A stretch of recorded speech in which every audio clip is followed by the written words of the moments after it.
Well, hello folks, here we are at the farm. I'm late on an upload. I've been struggling with audio. I've been struggling with turning on things and doing all of the camera stuff. Also, the house has been being a pain in the butt. Um, Sink, washer, dryer, AC all went out like at the same time. So we got all that back going in a forward direction. So anyway, now that we can talk about the more fun things, the video today is about how to get a permit in the Boundary Waters. Because if you want to stay overnight in the Boundary Waters, May 1st to September 30th, you need a permit. Now, if you want to go to the Boundary Waters and you want to paddle around for the day, you can explore as much as you can explore in one day. As long as you don't camp or go in a campsite, you don't need a permit. You can go for free. But you do not get to stay there. So for those of you that want to stay overnight and get the true Boundary Waters experience, you need to get a permit. Which later on in this video, I screen record myself going and showing you how to get a permit and a couple of useful websites to show you, like there's average, the average temperature, right? Where do you go to find that? How warm is it going to be? Where can I find that? There's a free website out there available to all of us that we should be taking advantage of that we're probably not. Also take us to the Minnesota Snow Report and a couple other Minnesota DNR. They've got some fun recreation things. Their goal is to try and help you have a successful trip in the Boundary Waters. So without any further ado, let's learn how to get a permit. All right, here we are opening up a new tab, and we're going to go to recreation.gov. This is where a lot of permits are sold for a lot of places across the country. It's a federal website. And as you can tell, we're watching on my DSL. Fiber's coming soon. But for those of you that forgot what slow internet was like, here we are waiting for the internet. But we get to recreation.gov here, and we're going to search for Boundary Waters. All we have to do is search for Boundary Waters. They'll know what we're looking for. The cool part about this website is that it's always worked well for me. You can see here we go. Didn't even have to type it all the way in. It knows where we're trying to go. And again, here we are on DSL.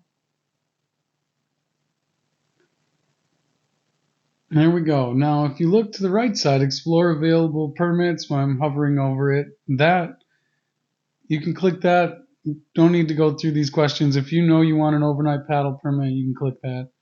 But if you don't know if you need a overnight paddle permit, so between May 1st and September 30th, if you want to stay overnight, yes.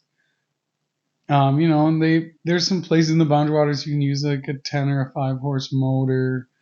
I would recommend not going to those places just because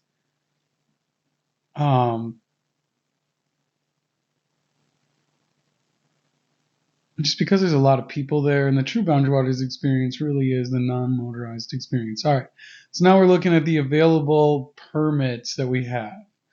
As I can scroll down, you can tell if you wait until June 7th to get a permit, there's not a ton of permits available, but there are. Every blue box means that there's something available. Now, some of the entry points allow up to 12 permits per day. Some of them are only 1 or 2. So for you folks that are new to this, generally if there's 12 offered, that means there's lots of campsites fairly close to the in and out. The more hardcore of you that are actually looking for a bit more of a wilderness experience, you really want to look for the 1 or 2, right? Because then you're the 1 or 2 people putting in that day. That doesn't mean that people can't put in for the day and enjoy the Boundary Waters. Like if you choose South Hegman, which we just scrolled past, if you choose South Hegman, that lake only allows a couple permits per day or 1 permit per day.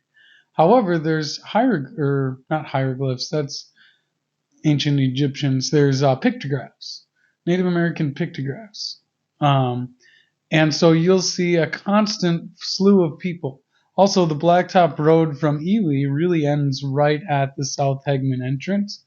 So the opportunity cost of entering at South Hegman is pretty low. So for those of you that were looking for a trip idea, South Hegman, if you're looking for quality fishing, it's got good bass fishing, not a ton of giant bass. I caught one last year somewhere in the 18 to 20 inch range. I did not measure it. It took me a while to get it in. I felt like that fish needed to go right back in the water. I held it up, showed my brother and my dad, and if nobody wants to believe me, I'm totally fine with that. Anyway, another useful website that Minnesota gives us access to is the Minnesota Snow Depth Report. You can see me just Googling it. That's how I find it. There's probably, you could bookmark it. I just never need it that often. When you care about the snow depth report, I mean, I imagine if you're a snowmobiler, here's something cool. But for those of us like me who are moose shed hunters, this is when we know what does the snow look like up there without having to drive 5 or 6 hours to check. Some of you probably farther. But you can tell that, or you can see on the screen that every Thursday at 2 p.m. they release a snow report. All the way until April, there was still snow in April, but they don't ever give us another one in May. So whatever it looks like in April after that, you have to watch the weather. Which maybe another one of these videos I will make will be about like using the National Weather Service data to kind of tell what the weather is like in the boundary waters, because one of the problems is you can't just use your weather app. So comment below if you'd like to see something about like weather predictions in the boundary waters and how can you use the free available maps from the National Weather Service. And here we're going to click on river levels. So if part of your trip involves a river, they monitor river levels. If you look, there's what river mile did they take a reading, and the CFS means cubic feet per second. Some of them, they only measure like a depth, but that could be helpful. I've actually never used this for a boundary waters trip. I've looked at it, and it's been kind of just to know like where the rivers are compared to their historical averages, because if you click on the actual river that you're curious about, it will tell you what the historical numbers were. So like if you've been to that river before and you're like, oh, 2022 was a good year, well, where's the water level compared to that? If you're above it, you got more water. If you're below, you have less water, which might be okay. But some of the spots in the boundary waters can really dry up pretty quickly, and then you end up having to portage a lot more than what the map tells you to. All right, so here's that normal temperature map I was telling you about. Of course, we have to wait for my DSL to load, but like, what is the actual temperature? What's it normally for a high? What's it normally for a low? Just to let you folks know, all these links will be available in the description. And I would not consider this a comprehensive guide as to how to go to the boundary waters, but I think there's a lot of information to get you started on a DIY permit to help you save some money, because obviously the point of a DIY permit is to allow you to save some money as opposed to going through an outfitter.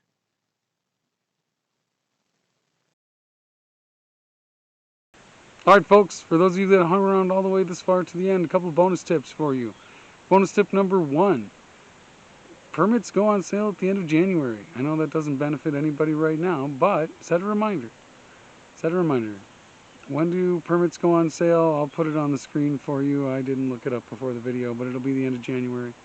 So order your permit for where you want to go. Do some research before that date, obviously. Plan your trip, and then you just order your permit. They don't sell out within minutes. Usually it takes days to weeks for the really popular ones like 4th of July to sell out faster. And, I bought a permit for early May and bought it 2 days before I left. So it all depends on where you're going, what time of year you're going. Obviously the popular weekends are popular. Summer is a popular time. But the second tip is for those of us procrastinators like me. Even now, if you go on, I showed you there was 0 permits around the 4th of July. I guarantee there will be permits that open up. For those people that purchased in January or whenever, you're allowed to cancel your permit up to, I think it's 48 hours before your entry date. So if you cancel before then, there's no cancellation fee and they put it back on the market. And so that's why refreshing, and as you get closer and closer to the date, just paying attention as people are like, oh, you know what, we can't go. And some of that, you know, some of it can't be helped, right? I mean, there's probably 1,000 permits a day available, and you know, somebody's going to have a reason they can't go, and maybe they cancel. Maybe some people don't cancel because they don't know they can, but now you folks also know that you can cancel for free. So buy one in January, even if you're like, you know, 75%. You're like, oh, I'm worried about the 25%. What if like I get this job, or what if I get accepted for this or that? You know, well, you can cancel it as long as you give them their notice. They'll refund you your money and sell the permit to someone else who wants to go. And that's where that second tip comes in of just refresh, refresh, refresh. And anyway, next week, folks, we have a fishing video. I'm going to show you a few things that I've learned in the boundary waters that next week, folks, we're taking you fishing, showing you some of the stuff that I've learned about fishing in the boundary waters, some techniques that I use that I haven't seen anyone else use with the canoe, and it requires no electronics. All right, folks. See you next time.